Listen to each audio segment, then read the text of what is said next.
Thank you all for joining us today. Our session is going to be looking at ways that innovation and technology can help to leapfrog in addressing climate risk. So all of our presentations today are going to be taking a bit of a global perspective. We've talked a lot already this morning about the need and the challenge to move from looking at climate risk through the lens of one sector at a time, but rather to look through a systems approach, linking water with food, with energy, with urbanization, with industrialization, and with environmental systems. And moving from an individual project approach to a systems approach, or from an individual sector to a systems approach, really requires a change in thinking about data and thinking about analysis, and it really can leverage some of these emerging and innovative technologies that have really become accessible and affordable for a wide group of stakeholders over the last decade in a way that they weren't previously. So we're going to be talking today about ways that GIS systems, that environmental monitoring, that improved data platforms, and other things can help planners and implementers to really make this change. So we've got two speakers today joining us from the World Bank and from the State Department. So I'm delighted to have our first speaker will be Harshadeep Rao from the World Bank. He's been there for about 26 years, and he's the global lead for disruptive technology in the Sustainable Development Practice Group, working on a range of issues linked to transboundary watersheds, integrated basin planning and management, critical ecosystems, and climate resilience through the use of many of these new technologies, including modern Earth observation and public domain data access. We're also joined by Jenna Scheinen, who's the Senior Water Advisor and Program Manager for the State Department's Office of Conservation and Water within the Bureau of Oceans and International Environmental and Scientific Affairs. So we've been working with Jenna for a few years, and I'm going to step in as the moderator, but also as a third presenter. My colleague Brian Eiler was unable to join us today because he's ill, so I'll be closing things out with a very specific use of data technology in the Mekong Basin. So with that said, Harsh, I think we can turn things over to you, and Jenna and I will jump out of the way since we've got a couple of PowerPoint presentations today.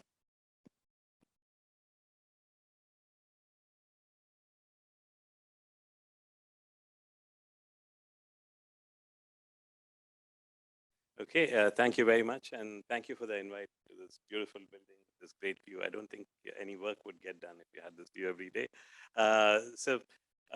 Very quickly, what I'll try to do today is to give a flavor of some of the work that we are doing at the bank relating to how technology is starting to get used. And this is a big ask because we have 16,000 people at the bank working in 135 offices around the world. So I'll try to give a flavor of some of the work that's happening. But it is something which relates to the last conversation that was happening as well, because if in the future you're looking at 2% of global GDP would be, even today, it would be around $1.6 trillion, right? So nobody has that kind of money. The bank, we lend about $100 to $150 billion every year. There's lots of private sector which lends a lot more. There's lots of bilaterals and so on. So a lot of the solutions that we'll be looking at will be something which will come out of partnerships that are there globally. Now, if we look at any part of the world, so suppose we look at Central Asia, the Aral Sea Basin, right? So whether you're looking at the Sirdarya, Damodarya, you have issues which they're facing in the future, melting glaciers, a lot of the existing infrastructure, what's going to happen in terms of evaporation, what's going to happen in terms of the inflows changing over time, what would happen in terms of the, also as you go further down into the system, for example, the canal in Turkmenistan and so on, a lot of water, already 80% of the water evaporates before it sees the field, so it'll be even worse in the future going ahead. Or in the big agricultural areas, there'll be more crop or water requirements, there'll be more need for water in, even in, for example, some of the larger systems of the Sirdarya basin as well, where again, not just from the reservoirs, but these large agricultural areas like the Fergana Valley and so on, would all start requiring more water. So what would happen in terms of increasing the water stress, increasing upstream, downstream conflict issues, and so on, as well as the disappearing Aral Sea, of course, it's is a big issue, especially in the southern bits that they have. So what do we do in terms of looking at areas like this, like the Nile Basin, like the Indus, and so on in the future?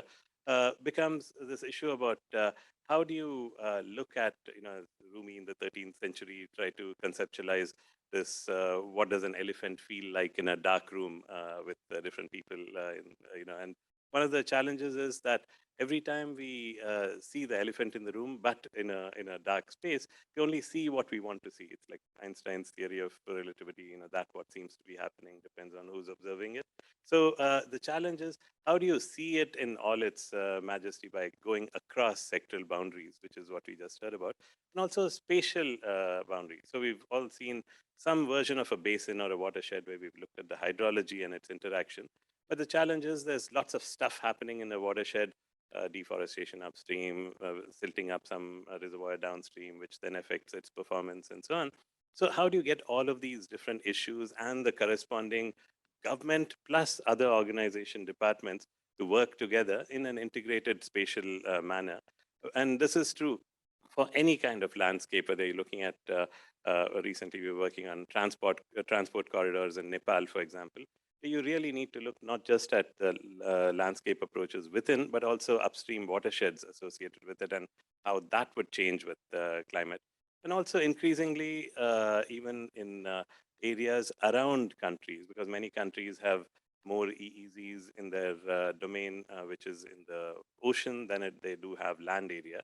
There's a lot more planning to be done, and that will also change according to to, to help us in this task. We have many different types of technologies. There's technologies relating to new ways to collect data from Earth observation, satellites, drones, and so on, as well as from crowdsourcing in situ monitors and other places, analyzing them in new ways with cloud computing, the whole machine learning, AI type approaches, and making those accessible in what we had just heard from Al earlier, in terms of dashboards and other types of ways in which people can interact with the information, so that you can get better insights or move up the data value chain from data to information to knowledge to actual decision support, whether it be for planning or operations.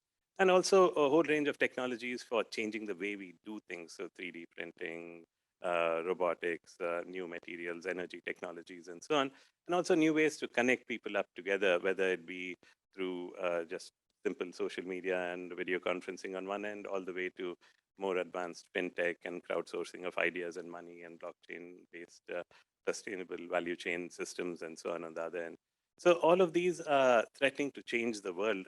Sorry, not threatening, giving us the opportunity to change the world as we know it in a lot of these places, to try and think about everything that we know, but reimagining it under technology. So these include both doing things differently, which is things you were anyway doing, but you're now doing faster, cheaper, better, or doing completely different things, things that we couldn't even think of before, which is connecting up, a poor farmer in the middle of nowhere to a global value chain, or looking at totally new ways of making things. My favorite example in this is, even though I need a better example because I'm vegetarian, is say, let's say curated meats, right? So where you're looking at something which in 2011 was considered to be this $325,000 burger, which came on CNN because Dutch scientists had made this.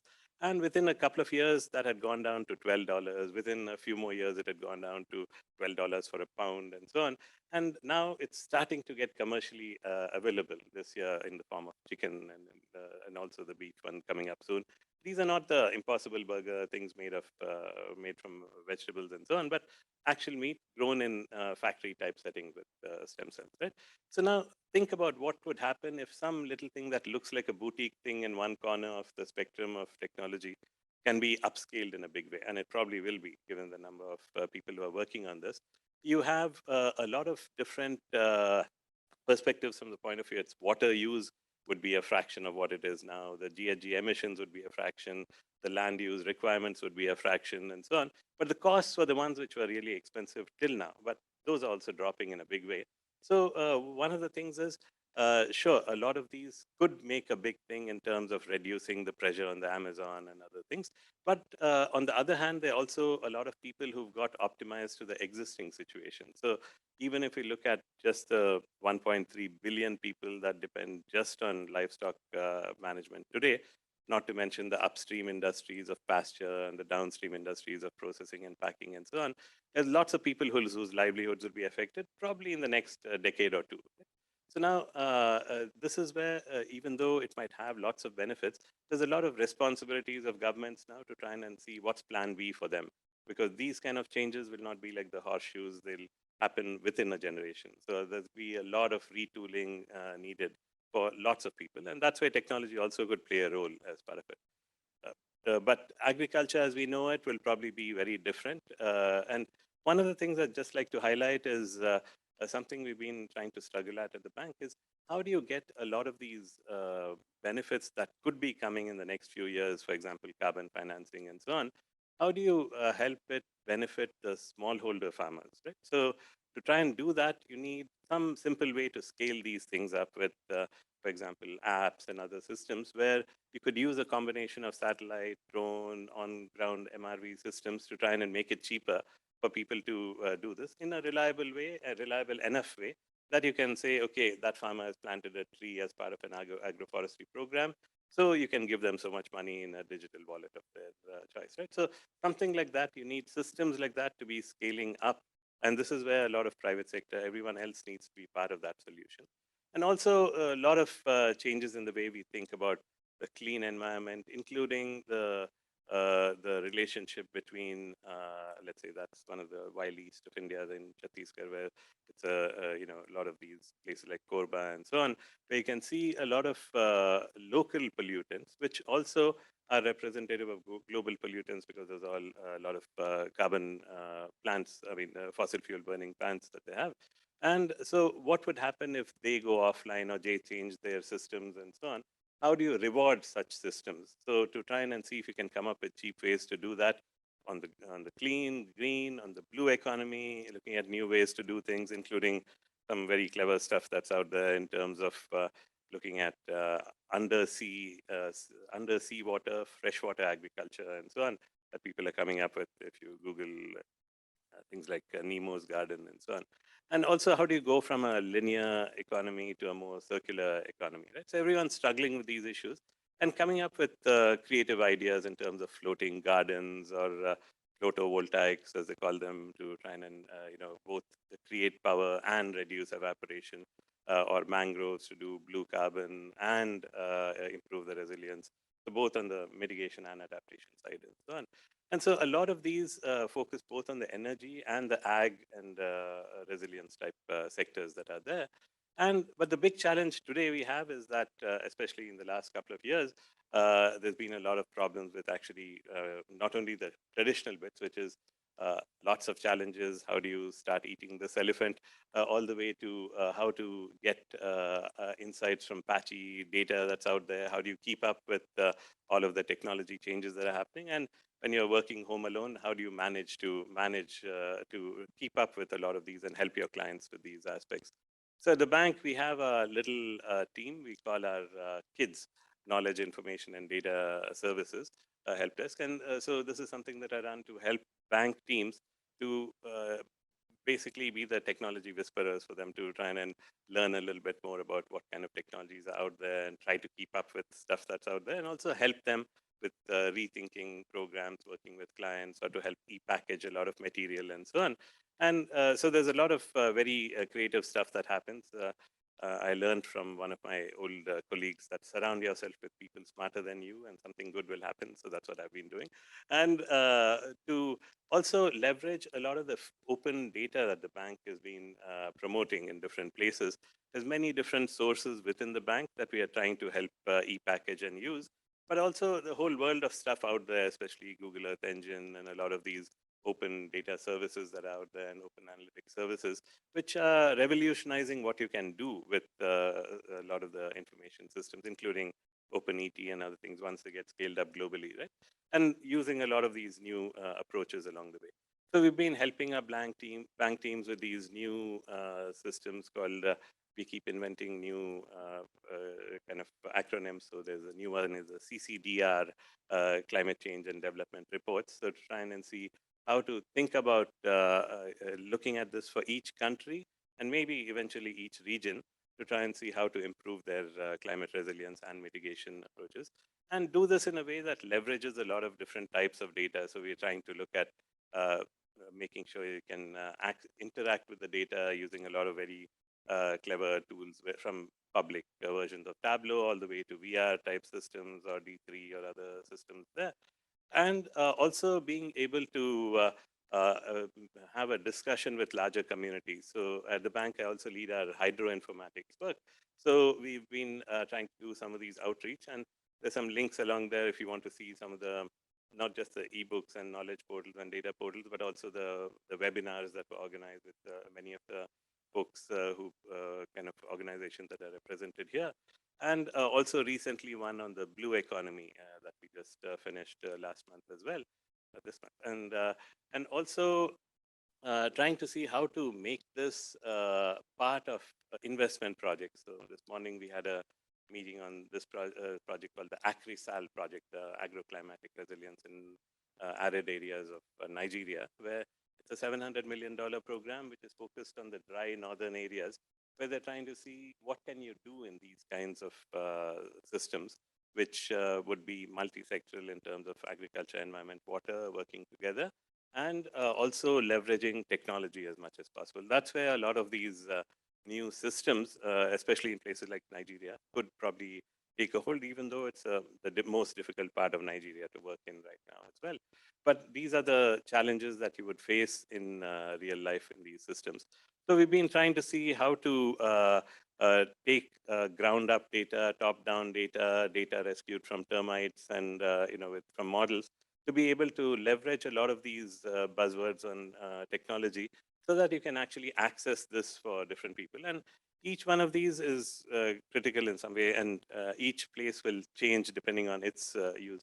For example, this place, it's one of the most important places to monitor water levels in Malawi, right? So we're working with them, and initially they were hesitant to try and do the full technology upgrade to real-time systems because said, look, we have all these manual readers, even though we pay them only $1 a month, who've been reading it. And then they decide to do upgrades of a few because there was a case at the end of preparation of a project which I was leading where they had this gauge reader who had been was 1 week from retirement and couldn't see well, so went closer to look at the gauge and got eaten by a crocodile, right? So we have that kind of stuff happening today, right? And the thing, so which is why it's important to see if you can leverage technologies to try and avoid such situations, and also help with making things real time in terms of being able to operate these systems better. So there's a huge range of things we've already seen in terms of new gauging things that have been done in different places. Some of these we're even trying to do monitoring as a service, for example, in the Ganges and so on, which are working pretty well. And also get communities involved with a lot of these kind of monitoring systems in these areas. And also leverage a lot of the new revolutions in Earth observation for pulling things together, and also looking at even especially free stuff that's out there. This is Malawi, that place which I was telling you about, where they were trying to rehab this barrage by building another one. And the nice thing is now you can go back in time and see what it used to look like, and see when they built a cofferdam and rehabilitate one part, then the other part, and put a boom for trapping the weeds and all this stuff. So a lot of these can start leveraging a lot of new technologies from satellites, but also from drones. So, for example, in places like Malawi, we've been trying to pull together for, especially during COVID days, where it's hard to get in and see any of these places, how to go from just visualizing a lot of these places to also using cloud analytics. So this is one of the SD systems, SiteScan, where we've been trying to make these into systems where any of the team members around the world, also in the government, can go in and start leveraging scans of places which they've looked at to see, what's the elevation in all of these places, being able to see what's above a certain level or below a certain level, or if you wanted to have a look at, say, doing some quick cloud-based analytics these all used to take a lifetime to do once upon a time, but now you can do within seconds anywhere in the world, including simple things like measuring distances or measuring areas, or trying to even do more complex things like looking at profiles and seeing what the profiles look like and so on. And these kind of things have become indispensable for a lot of the work. So we've been trying to leverage this for a lot of the systems there to see what's the latest status of civil works, because not everybody can go to the field, for example, and so on. And also being able to leverage this new world of visualization via 2D, 3D, even 4D maps, as we call them, or new ways of visualizing information, new modeling types of things. So slowly go up the data value chain, where you're trying to see, not starting from the data side, but seeing what decisions need to be supported and pulling this thing together. So a lot of these then get into actually helping actual projects on the ground to pull information together, and also to help put a lot of dashboards together. And so please go check these out. These are some of the dashboards we've been trying to pull together, where you can also see this in different languages and all that, to look at what's there, and also leverage a lot of the free data sets that are there to look at things such as how the islands in the stream are changing, depending on, let's say in Bangladesh, looking at over time, or trying to see how to better get a handle on the entire water cycle on different aspects as well. So anyway, I'll skip these. There's a bunch of different things we are exploring, including trying to see how to visualize the future before building it. So to try and say, if you were in the middle of Chad and you were thinking about doing solar irrigation someplace, what would the place look like with solar irrigation? And to use this as a basis of discussions with governments and communities and so on, to see, is this the kind of thing that's required? Is there something else that's required in this area and so on? So thanks a lot for this, and we are happy to partner with any of you in terms of especially putting more data in the public domain, and also trying to see if we can improve access to knowledge from all of you across the world as well. Thanks.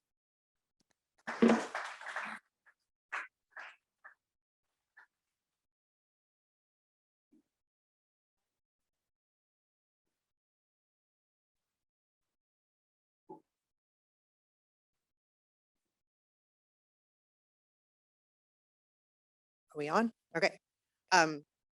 Thanks. That's going to be a hard act to follow. I don't have any slides or any snazzy things, but I think what I want to comment on, well, first the disclaimer. So as Nicole earlier, I work at the State Department. I'm a contractor at the State Department. So even though I'm going to talk about some of the things the State Department does, the views are my own. But so I'll start with this view. Hearing a few different opinions in the room about what is innovation, or seeing all of the gadgets and whizzy and buzzword things. Where I work in the Office of Conservation Water at the State Department, I believe both are true, that innovation is using the best available technology, but it's also about innovating on that behavior change and on the economics. It's both. So it's about meeting the challenge with not necessarily the best available technology, but the most appropriate technology.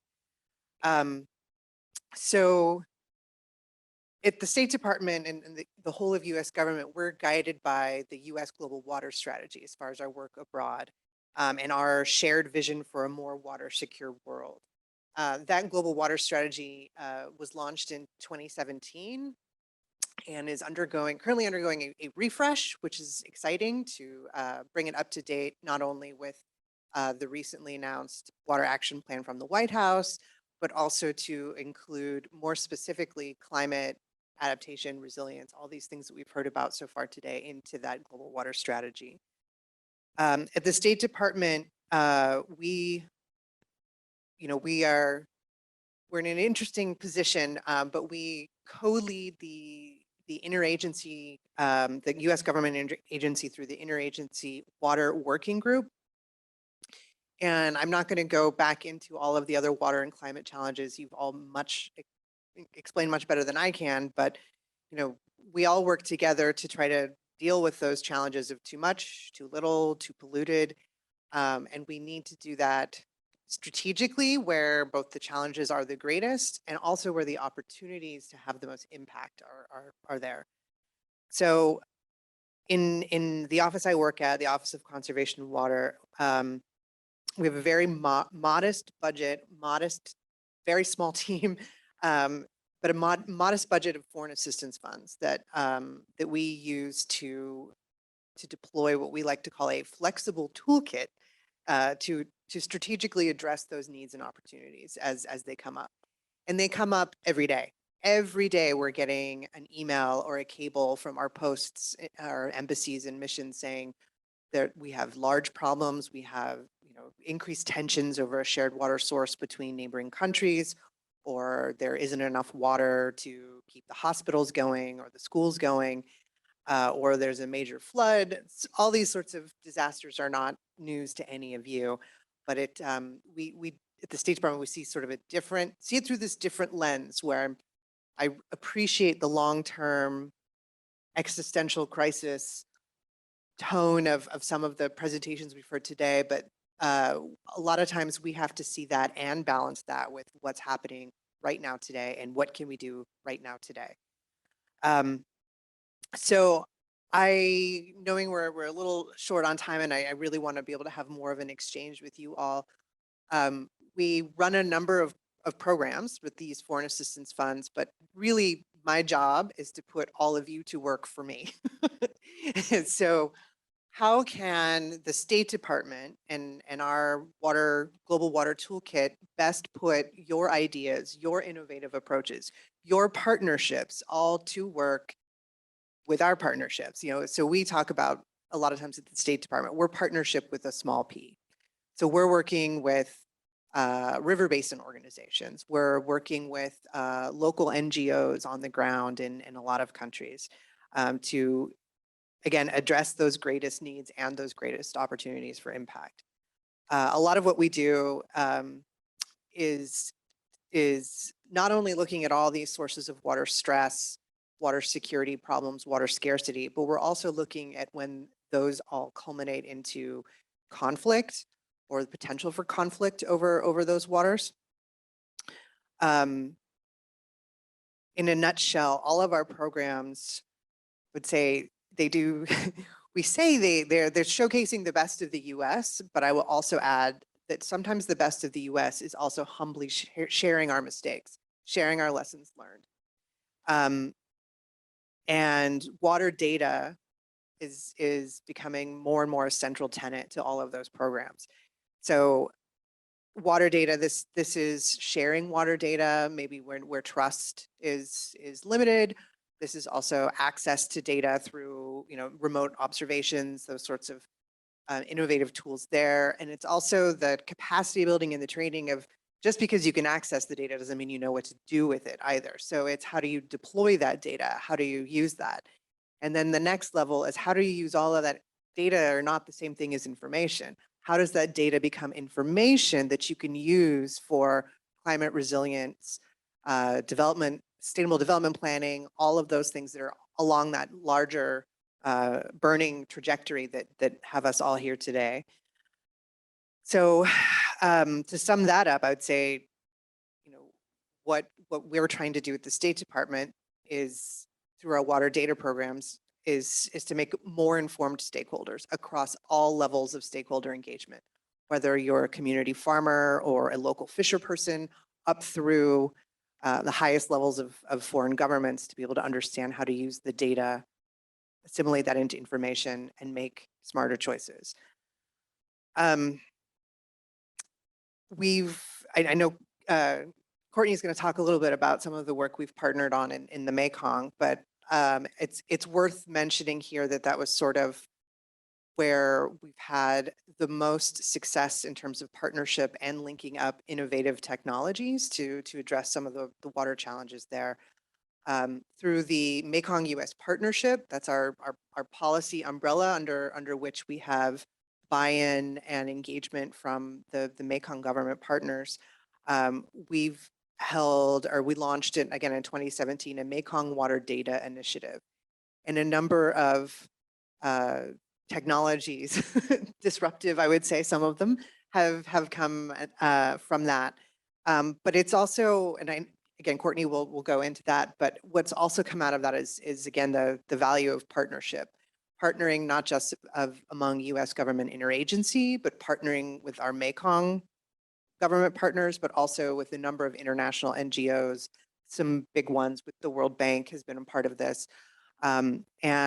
What's exciting is that as we've learned by doing in the Mekong, we're seeing more and more transboundary regions of the world coming to us from that experience and saying, I want one of those. I want a platform where we can have stakeholder engagement, where we can look to these sort of 3 different pillars of water data, the way we look at it, where we're looking at the access to data is sort of the first pillar of that. The second pillar, I guess, what I would say is the use of that. How do you turn that data into operational hydrology?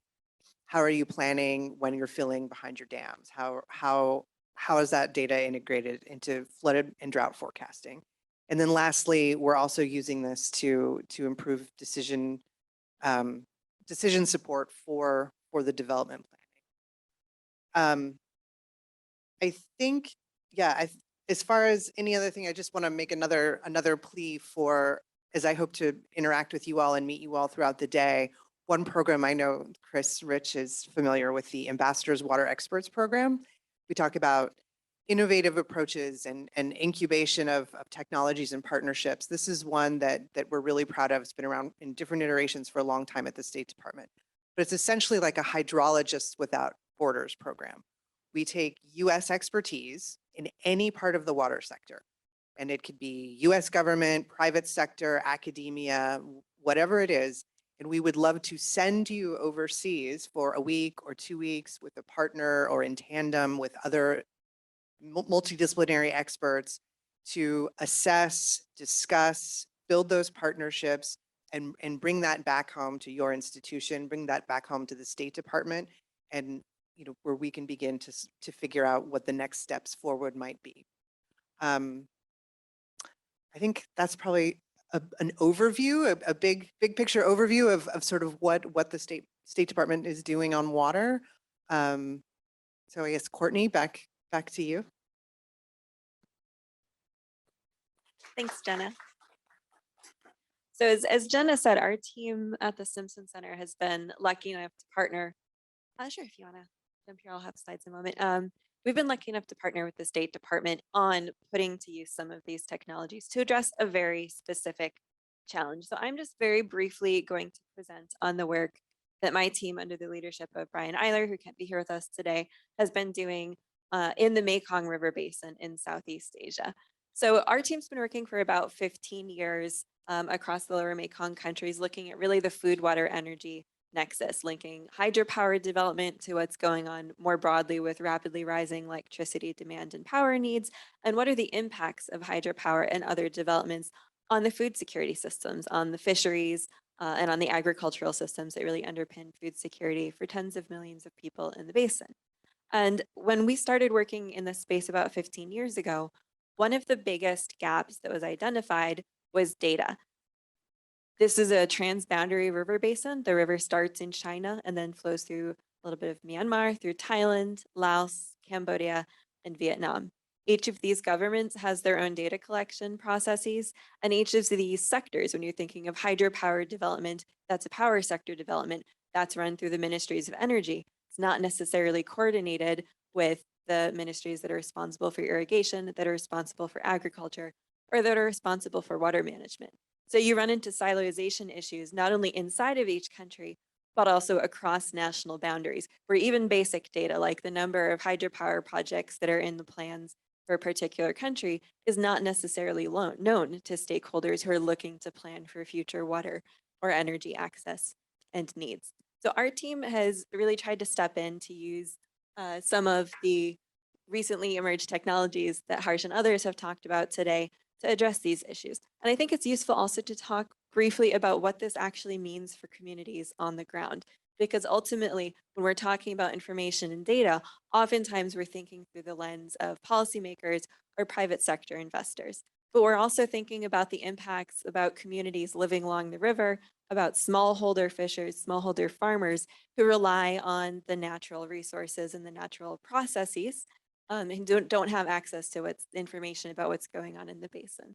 So dams are a key infrastructure aspect of the Mekong River system. There's over 140 of them more broadly. And many of them are storage dams. So what you're starting to see in the region is sort of this interruption and disruption to regional traditional rhythms between the rainy season and the dry season, which will have deep impacts on these communities. In the short term, the operation of dams can cause problems for communities by raising or dropping the water level rapidly, up to multiple meters overnight, when you have a dam suddenly releasing water or suddenly restricting water. So people who depend on riverbank agriculture or access to boats might lose their equipment. There's a really prominent instance of this in 2013 when a dam in China released water that raised the water level about 3 meters downstream, hundreds of kilometers in Thailand. There was no notification given. And at that point in time, there was very limited data access to what was going on in China. So people could sort of anecdotally guess what was going on, but there was very little concrete information about how dams in China were being operated, about how many dams there were online up in China, as well as notification systems, basic notification systems between governments or to local communities. In the long term, obviously, those individual instances pose a challenge to long-term water management. Countries really can't manage water if they don't know what's going on upstream. So the solution that our team has contributed to in coordination with Eyes on Earth and with the support of the State Department and some private funders is the creation of an online monitoring platform called the Mekong Dam Monitor, which basically takes satellite data and advanced modeling techniques to look at how the river would be flowing if you didn't have hydropower dams on it, to identify where you're seeing some of these disruptions to the system, and then to provide near real-time monitoring and updates to communities around the basin. So I'm not going to dig into the numbers because I think we really want to get to the discussion today, but we've seen significant impacts throughout the region in terms of access to this information simply by, for instance, issuing alerts when our satellite monitoring identifies that a dam upstream has released enough water to change the river level downstream by 50 centimeters or more. We can provide that notification for up to 48 hours before the water will actually reach affected communities through email, through social media. In Southeast Asia in particular, a lot of people get most of their news through Facebook. So using social media to get this messaging out there, not just to governments, not just to investors, but also to the communities, allows them to then go, for instance, and move their livestock away from the riverbanks before that water comes and potentially washes it away.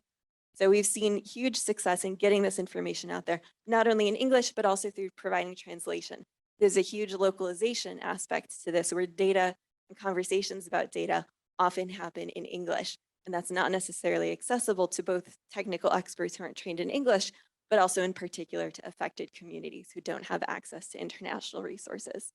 So I'm going to go ahead and stop there. I think we want to make sure we have plenty of time for discussion with all of you about many of these technologies that we've discussed in our panel and earlier. So I'm going to go ahead and end my PowerPoint here and have Jenna and Harsh come back up so that we can take questions or comments from everyone in the audience. And if I don't see any hands, I certainly have questions prepared, but I do know Jenna in particular has really emphasized that she would love to have a dialogue with all of you today. So Harsh, Jenna, why don't you both come back up?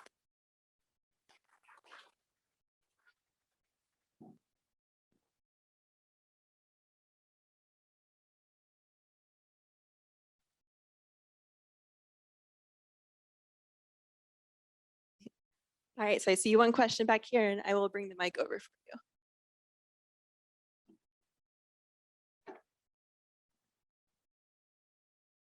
So first of all, thanks to you both for the work that you're doing. It's just amazing work. And of course, the World Bank has fancier PowerPoints, but having spent much of my life at the State Department, particularly working with OES and lots of people there, I know that you're doing great work. I would be curious to know from each of you if you see a decrease or an uptick if you can characterize this generally, in technology adaptation and deployment in the lesser developed, in the non-high income countries, and what you think is driving that? Because we all know there's World Bank and other studies showing that technology is being deployed much too slowly. It's partly a financial issue, but as we've talked, there are other things. So tell us what you're seeing on the horizon in terms of what's happening in these venues. I can go first because I think my answer is going to be much more generalized than yours. But I would say that yes, there is an uptick in requests for technology, but the caveat is that the uptick of the request is for the ready-made product. Like the ways should be already working for them. And so where we would love to train, so for instance, we're working with the Mekong River Commission right now on a visualization suite for doing that sort of higher level basin development planning down the road, which dams should go in, when and where the fish ladders should go, all of that sort of work. And we would love and keep offering to train the software development side of that. And we keep being told that we don't have time for that. We don't have the resources for that. It needs to be a ready app, ready to go. So I would say there's both this uptick in the demand for technology and this expectation it should roll off the shelf for all users right away. Something that you always find that everyone wants everything yesterday in most of the places we work in. But just to give you a personal example, when I was doing my undergrad in civil engineering in India in IIT Madras, all our water resources classes were done with data from the Colorado because all the India data was secret for waters, right? So which is such a stupid way to use academia. But that's been changing slowly over time, kicking and screaming with 3 hydrology programs we've been doing there to finally start putting some data, even though the formats aren't great, in the public domain. But that's happening everywhere. And it's true in countries, doesn't matter how poor or rich they are. We're working in Saudi Arabia, not one gauge in the public domain. We're working in Romania, Bulgaria, not one river gauge in the public domain. So even in Europe and all that, right? So now the thing is people get spoiled in the US, Australia, and places like that with a lot of data washing over them in different ways, and you can do all kinds of clever things with it. But I think the power of this also demonstrates the power of using data that's out there. So, and what's changing, I think, is a lot of our clients are becoming better educated, better aware of what the opportunities are with this. And they're also becoming very good in terms of learning from global good practice as it's evolving. So in the beginning, there was a lot of push for trying to do these products which were very customized, very localized, and everyone had to keep reinventing the wheel again and again to make a decision support system for this basin, spend a few more million for the next basin over, and so on.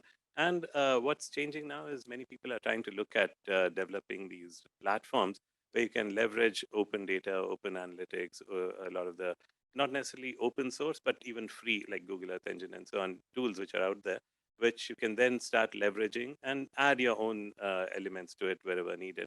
But also to help create a culture of putting more stuff in the public domain. And that's something that we are helping a lot of countries with. And there seems to be a lot of uptake in terms of nobody is against technology in this day and age, but it's just that the minute you begin to show some low-hanging fruits about how it's actually improving some person's life, then it becomes something that will then skyrocket in all the places. I would also add, maybe you've seen this as well, there's a definite demand we're seeing now for integrated products, integrated technology products that even though we are lucky in the United States to have great tools, we're not integrating them ourselves yet. But there's a demand, when I work in these river basins, that they want this satellite information from NASA fully integrated with this decision support system from Army Corps of Engineers, all that wraps up NOAA weather and Air Force weather information. And we don't even do that yet. And so there's a sophistication of that demand, this understanding that these technologies must be integrated. And today also with just the interoperability, a lot of the data formats which are out there, the OGC standards and the APIs and so on, it allows for such integration at very low cost. But it's just a matter of you need the people who will know not only the water resources and hydrology in these organizations, but also IT and other aspects as well, so that you can do that kind of integration. And I'll just throw in one additional thought, drawing on our experience with the Mekong Dam Monitor, which is that there is a lot of excitement about these tools and technology, but I think there is also sometimes hesitancy for political and economic reasons about understanding, where is this data actually coming from? So for instance, when we rolled out the Mekong Dam Monitor, this was really answering calls that people had had around the region for over a decade on, how can we get basic access to information that is simply not shared because it's treated as a state secret or it's privatized. And this was an answer to that. But then you also had governments asking, well, but how are you getting this data? What's the modeling behind it? And then they didn't necessarily have an easy process to sort of take that and apply that technical expertise internally because they simply hadn't done much with satellite monitoring before. So there is, in addition to sort of that request for these ready-made systems, there is also some interest in at least understanding the process, even if they don't want to be able to replicate it themselves. Addition is also that there are lots of smart people everywhere, right? So one thing that we're trying to do through some of these programs is to see how to connect them better with government agencies. For example, in India, like a place where I come from, like Bangalore, you throw a stone, you'll find a good programmer, but not in the government necessarily. So the websites are still horrible in many places, although that's changing now. But what we try to do is do internship programs, for example, like in the Nile Basin, to get a lot of the universities to send people to these regional organizations so that they can then both learn and contribute in terms of their knowledge, or to try and do things such as have competitions, hackathons, those kind of things. So that also helps unleash a lot of talent that's out there. And we've been doing a bunch of these through water hackathons. Well, I think we've got a question from Matt here with DC Water. Thanks. Matt Reese with DC Water. I'm the Director of Strategic Leadership and Sustainability. And I want to build on something you said, Jenna. It was just one comment. It was about using examples of maybe things that didn't work. And we just don't do that enough. That's actually, Chris was called out earlier, and DC Water is working with the U.S. partnership on a twinning partnership with a utility in Malaysia. And so we are exchanging best practices. We're always looking for what's the newest, what's the state of the art. I think there's a lot to learn from things that we've done wrong here. And not just here, another, I'm just thinking on a time scale, where parts of the world have developed. We've had a lot of focus on urban here, but not entirely. Long ago, and we can now look back at that. And someone made the comment here about Xylem's headquarters being here on the Anacostia. So we're in a floodplain. DC Water's headquarters are right next door. This river here, back when John Smith sailed up here in the first map that was drawn of this region, I think it was in the early 1600s, the Anacostia was 3 times as wide as it is right now. So when you talk about flooding potential and what's happened and what can we learn from what we've done previously, I think I just feel like there's a lot to be learned from that. Hey, what have we done wrong? If we had to go back 100 years or more, what would we do differently as we're looking at these developed countries that are now following in our footsteps? You shouldn't always follow in our footsteps, I guess is my point. Now, I think part of that is a big focus on the urban area, and we need to be focused on the watershed scale, which is either if you don't have enough water or you have too much. So I like the Mekong example. I think that's great because you're going over multiple countries. So I don't know if there's a question there. It's just kind of an observation. I just don't think we hear enough about discussions about what went wrong and what can we learn from that, rather than just trying to push the cutting edge all the time on technology. So one thing I did wrong that I wish I could go back 5 minutes and and also mention, yes, the program. I just didn't have time to mention all of our programs, but one of the other programs that the State Department is particularly proud of is through the ASEAN Smart Cities Twinning program that you guys are involved with, and Chris Rich and the U.S. Water Partnership, where that's exactly the point where we are sharing our best practices, which inevitably is going to include some of the lessons we have learned the hard way. And the title of this session is about leapfrogging. This is really one of the best ways I think the U.S. can put 2 feet forward. One is with those innovative technologies that can disrupt, and also, again, sharing where it didn't go as planned, and how we can do better. I'll mention another program that we run that we're actually in the process of expanding right now. Again, it's this twinning, but we have a Sister Rivers partnership program that again began in the Mekong with our Mississippi Valley division. And there are a lot of lessons learned, and nobody tells the story better than the Army Corps of Engineers standing in New Orleans about, please don't make the mistakes we've made. Here are ways that you can be doing your development planning a lot better.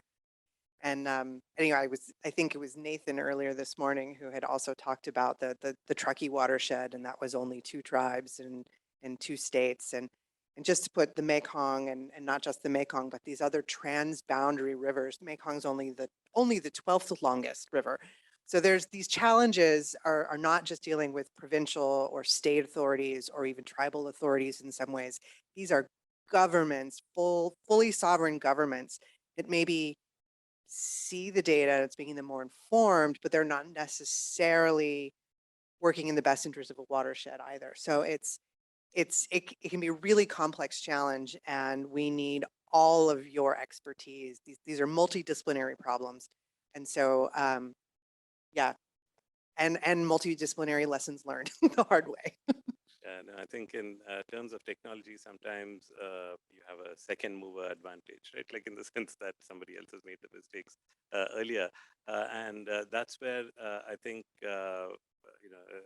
through a lot of the investments that we make at the bank also, I think we've made plenty in that regard. So, but the nice thing is that you can go back and learn lessons through these completion reports and so on. And we do have a particular challenge because unlike bilaterals and many others, we can't do any project. There are no World Bank projects anywhere. There are only World Bank finance projects, right? So we have to work through the governments, however good, bad, ugly in every case. So now the challenge with that is the thing that we can do to help avoid the same pitfalls is to try and make it easier for people to learn from global good practice in terms of, and also global bad practice in the sense of, what's not good to do. And that's where we've been trying to use our open learning campus at the bank as a vehicle to try and showcase the best that that we could find that's out there. For example, folks from NASA, European Space Agency, the Group on Earth Observations, a lot of the different countries that are working on different aspects to directly talk about what's possible. And that way, a lot of the clients also learn as part of that process directly and will know and become more informed purchasers.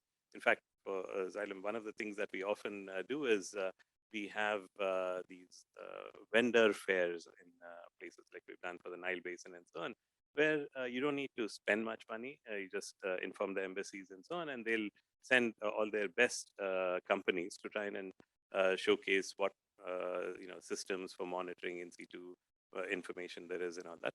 But the nice thing about these physical systems, when you get people together, is that they'll tell you not only what's great about their technology, but what sucks about everyone else's technology. So everyone becomes a more informed purchaser in that space when you go through. But we need to keep doing more of it. All right, well, I think we're just about at the end of our time. So if anyone wants to jump in with a final question, then I'm happy to give the mic to you for a moment. But otherwise, I know that we are standing between everyone and lunch and our lunch session. So as I'm not seeing any hands being raised, I think we'll go ahead and end our session. Thank you all for the questions, and I hope we'll have a chance to keep the discussion going.